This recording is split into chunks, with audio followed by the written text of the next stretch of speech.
Hello. I just finished these slides, so I kind of feel like this is like slide roulette, if you've ever played that a little bit. Just kind of like, we're just going to make it work. Yeah, so we're going to do something a little different today. Everybody stand up, we're going to do some squats. No, I'm joking. That's Kent's job. I'm not going to do that. But I do have something I want to try today. I feel a little bit in danger right now. But every time you see this meme, I want you to yell out, "I'm in danger." Try it. I'm in danger. Perfect. This is going to be fun. All right, like you said, I'm Tanner Linsley. Because of these wonderful companies, I am now able to work full-time on TanStack. It's very exciting. Thank you. We've built some great tools like query, table, virtual, form. These are all wonderful. If you haven't used any of these, you should try them out. They're really great. Form's going to 1.0 soon. Query is very mature. Table is very mature, needs better docs. We're working on it. And virtual is just like this cool, lightweight utility for virtualization. But today, I'm here to talk about something different. I'm here to talk about routing, and specifically how your routing is in danger. There was no meme. False alarm. There are a lot of reasons why I believe your routing is in danger, but the top reason I want to talk about today is type safety. Now, if we look at what most of the routing code we write today looks like, it doesn't look too bad. This looks simple enough, right? But I'm in danger. What? Why would we be in danger? Well, it turns out that a lot of this stuff is just a string, right? They're magic strings. We don't actually know if they work. Let's upgrade it just a little bit, okay? So we're not working with just strings. It looks simple enough, right? We're going to some pages, we're setting some search params, maybe we have some path params. I'm in danger. Louder, come on. I'm in danger. These are all still just magic strings. Like, we don't know if about us actually exists. We can't actually sort by amount. We can sort by total, though. We totally misformatted that path, and that apparently has to be a string, not a number. Who would have known? Nobody would have known, right? And that's because it's just a string, or it's any unknown, or it's YOLO, and I'm going to start building this list right here of type-safe things that we do with our routing, okay? So we're going to come back to this list a couple of times. We're going to keep building on it. So these are just some of the navigational APIs, okay? I want to look at some of the data management APIs that have become popular over the last few years. You might recognize this. I love this pattern. I have used this for several years since it came out. It's very fun. But I'm in danger. I love how you do like the accent too. I can hear it. Why are we in danger? Well, first of all, we're doing some interesting things here. We're bringing in some type utilities, and also we just don't really get useful types out of this. We're resulting in a lot of any and unknown with a lot of the data manipulation APIs that we have with our routing libraries. But we can make this a little bit better. Why don't we bring in some of the utilities that we've been given to make this a little bit better? But there's still a problem. I'm in danger. We're still typecasting. It doesn't feel like it, but we are. So let's add that to the list. Typecasting. It makes us feel safe, but really it's not. Let's go on to another example, another very popular framework. This is the Pages version. We're not going to get into the app router stuff right now. But it suffers from a lot of the same problems. I like this version, but what? I'm in danger. Why would we be in danger? Oh, wait. Okay, I'm seeing some utilities here. How am I supposed to know that I'm supposed to do that? Would you remember to do that? Raise of hands, who would actually remember to do that? Who would trust their junior developers to remember to do that? Yeah, no way. No way. So let's add that. Let's say forgettable. If it's forgettable, it's not type safe, okay? We need our code to be working for us, not actively against us. Let's talk about some state management. This is one of my favorite topics. But what does state management have to do with routing? It has everything to do with routing. Everything. because route data, route info, router, it is state. It's just state that lives in this magical box at the top of your browser. It's really cool. And in terms of like the routing state, it's super cool. It is the OG state manager. It's shareable, you can bookmark it. It has built-in undo and redo. I mean, we call it back and forward, but let's be real, it's undo and redo if you do it right. It is so cool. And you can command click, do some cool things with that. So we're talking about probably the most powerful state manager you have for your entire application. It's a pretty big job. Let's look at some of the APIs we have to work with that most powerful state manager. I like this one. I've built a lot of hooks like this actually in the past over the years. Yeah,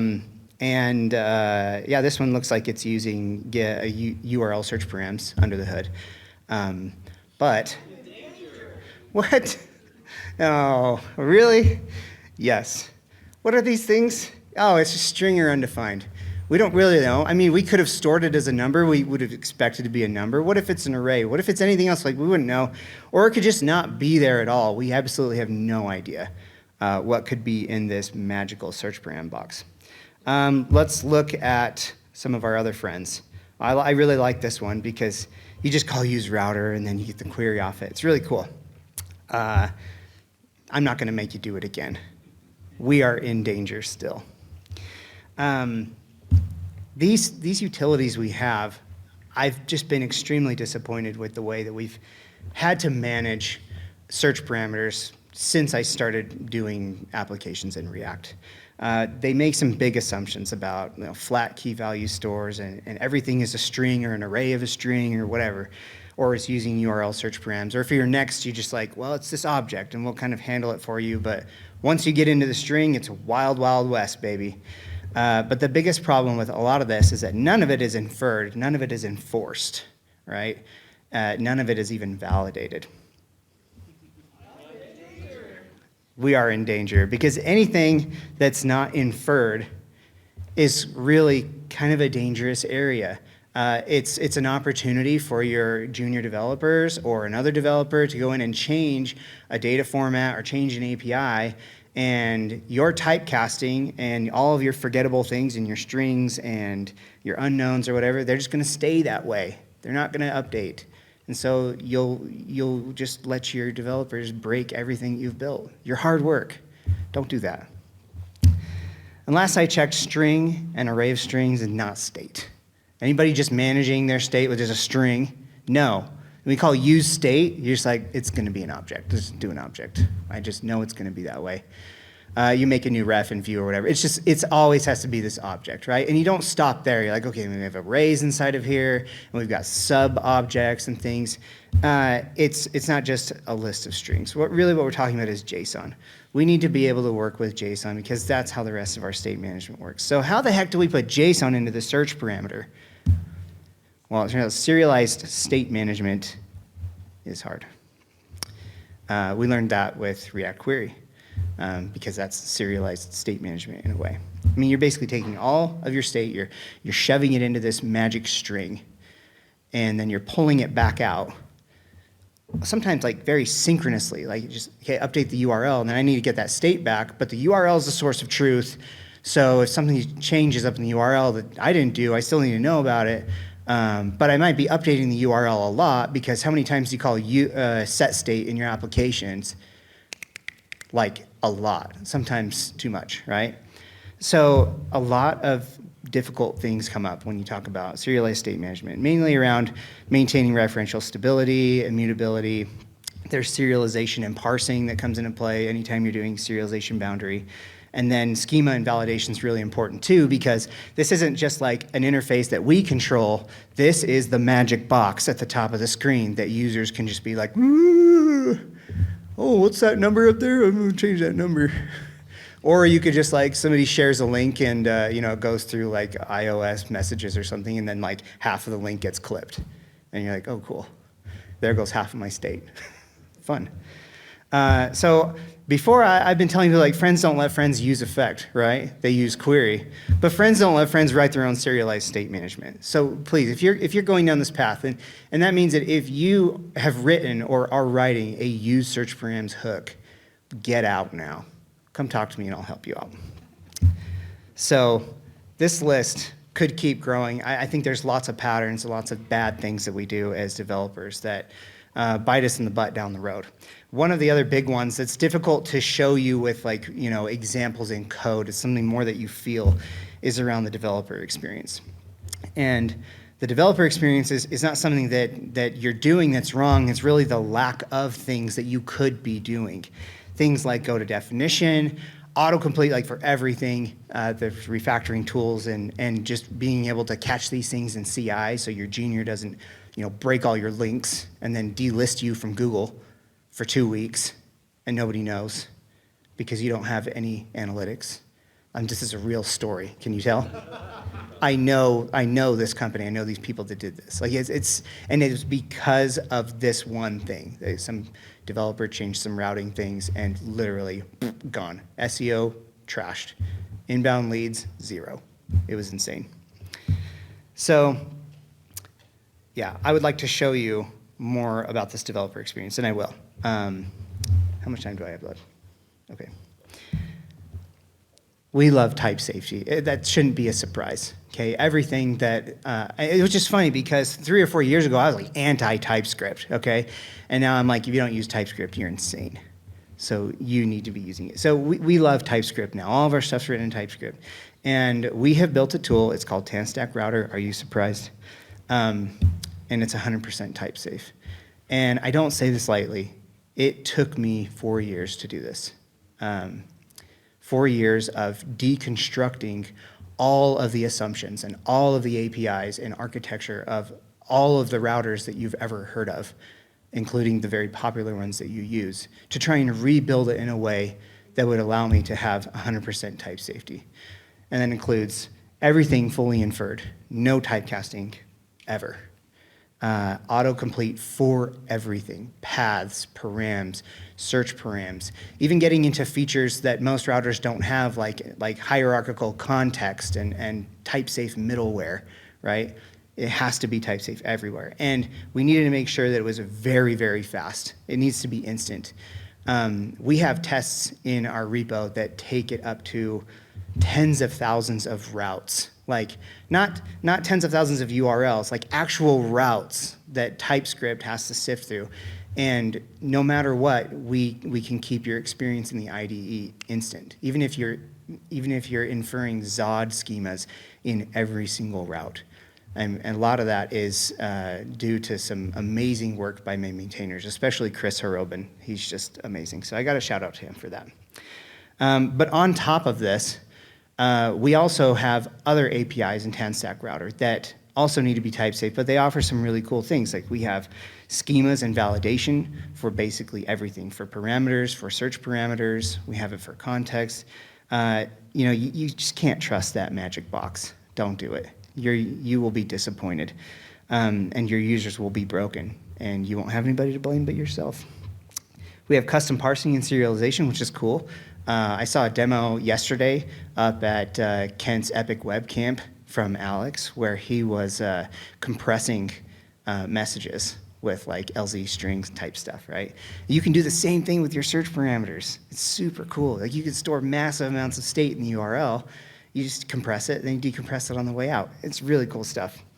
Immutability, structural sharing, obviously. This is, if you don't know what that is, that's so that every time you serialize something into a string and then you pull it back out and make an object, React thinks it's a new object. It's a new thing, and everything inside of it. So then you shove that into all of your little use effect dependencies and use memos, and you're going to be just like, woo, redo everything all the time. Even though I updated this one little search parameter, everything on your screen is going to re-render. In fact, that's actually the bar for most routers these days. Is anything changes, you just re-render your whole app. And we don't believe in that. We have middleware as well. It even has built-in caching. I took React Query and I sliced and diced it down to this little tiny thing, and I put all the cool things from React Query right into the router, and it didn't even make a difference like in bundle size. It's really cool. So you can actually do a lot of the cool things that React Router does without even leaving the router. But if you ever do need to leave the router, we have awesome external caching APIs that let you do really cool stuff, like this auto serialization hydration thing combined with this zero config streaming. You can just like use suspense query with React, and that's it. It will just be streamed for you down to the client. No need to put it in a prop or dehydrate some query client or anything like that. It's magical. So I have, holy crap, 3 minutes left. Okay. I'm going to show you what demo I can. But I do invite you to go and try out some of the examples and feel the developer experience for yourself. Everyone who has tried TanStack Router, regardless if they end up using it or not, it's undeniable that the developer experience is just amazing. It makes you feel very, very productive, and it keeps you on the path to success. I know I'm going to forget to show these slides, so I'll show them now and then we'll demo. But it is React only for now, sorry. But I've built it to be agnostic. So in the future, there's a possibility that you could see it. Probably in solid, maybe Vue. I don't know, can't speak for the others, but we'll see. And also, this is where you can find it. So if you want to follow along or open it up right now while I'm kind of taking you through some demo, we can. 3 minutes is going to be a really fast demo, so let's do our best. Okay. I have to be really fast. Hurry. Mirror my screen. Okay, cool. So this is a really basic example. I'm not even going to open up the app because the Wi-Fi is so shoddy here. I'm not even going to try, but I'm going to let you imagine just like a really basic application, okay? This is like a root layout, and we've got a root component where we have some links to go home and go to a posts page. There's a layout page where we can demo layouts, and there's also a page that doesn't even exist, which we actually have to tag with TS_expect_error. Otherwise, it's going to be like, hey, you're not allowed to do that. So we tag it so that we can demo it, right? But what's really cool is if you come up here to link to, right, if we just type, let's just do that. So we get autocomplete for every single one of our routes. Whether it's leaf nodes or layouts or anything that's possible to navigate to the URL, we get auto-completed. We would also, if we have to go to any pages that are dynamic, like post ID, we're also going to get an error. It says, oh, you're forgetting something, params. Oh, okay, let's add params.